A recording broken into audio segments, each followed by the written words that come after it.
bibliothécaires. Si vous voulez un peu de surnaturel, vous êtes sur la bonne vidéo.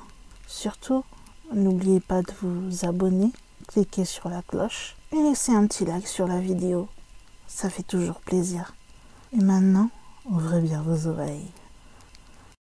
Tout allait bien jusqu'à ce que maman arrête de quitter la maison. La seule fois où nous nous sommes vraiment entendus, c'était quand nous jouions ensemble à l'extérieur. Quand elle me laissait jouer avec ses cheveux. Elle semblait toujours si effrayée. Cependant, quand tout ce que j'essayais de faire était tout simplement de la serrer contre moi. J'essayais de partager mon amour. Après que j'ai essayé de la serrer trop fort de fois, elle a cessé de sortir pour me voir. Au moins jusqu'à ce que l'homme vienne. Il était tout ébouriffé. Bien pire que maman ne l'était. C'est aussi de sa faute. Maman a arrêté de bouger, juste après qu'il soit venu. J'ai au moins pu avoir une dernière interaction avec elle avant. C'est lui qui l'a forcée à sortir. J'ai essayé de lui parler, j'ai voulu la serrer contre moi, mais elle n'a pas semblé comprendre. J'ai mis mes petits bras autour de son cou et je l'ai serré fort, essayant de presser mon amour en elle. Puis, c'est bizarre, mais elle s'est endormie. Je l'ai alors aidée à se mettre au sol dans la cour pour qu'elle puisse dormir tranquillement. L'homme a soudain eu peur et il est rentré en courant dans la maison. D'une certaine manière, je savais qu'il passerait par la porte de derrière. J'étais en colère contre lui. Maman ne s'est endormie qu'après son passage. S'il n'était pas passé, elle ne serait pas comme ça. Elle n'avait jamais dormi comme ça avant.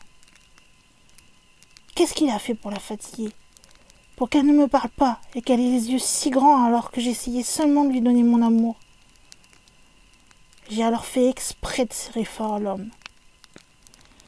Il a essayé de saisir mes mains, mais il n'a senti que son propre coup.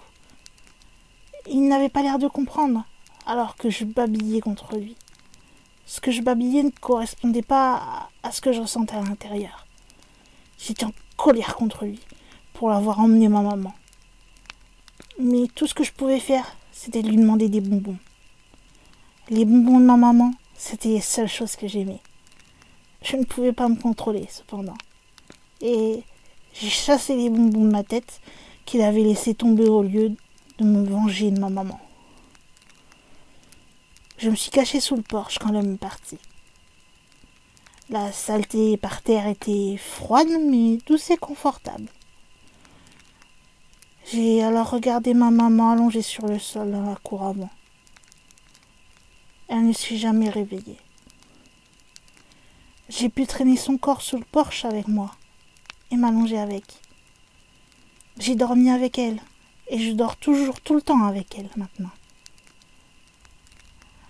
J'ai réalisé un jour que son corps était brillant et blanc et j'ai décidé de le cacher dans mon trou de terre. Quand je suis allée le poser en bas, j'ai trouvé des morceaux blancs plus brillants encore. Une partie de moi se souvient que maman avait mis les morceaux blancs brillants dans la terre.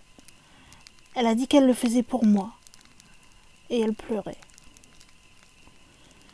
Elle me disait qu'elle était désolée. Est-ce ma faute si maman était triste? Elle a dit que je serais en sécurité là-bas, dans la saleté où le monde ne pourrait pas me faire de mal. J'ai mis les pièces blanches de ma maman à côté des miennes. Et je me suis rendormie.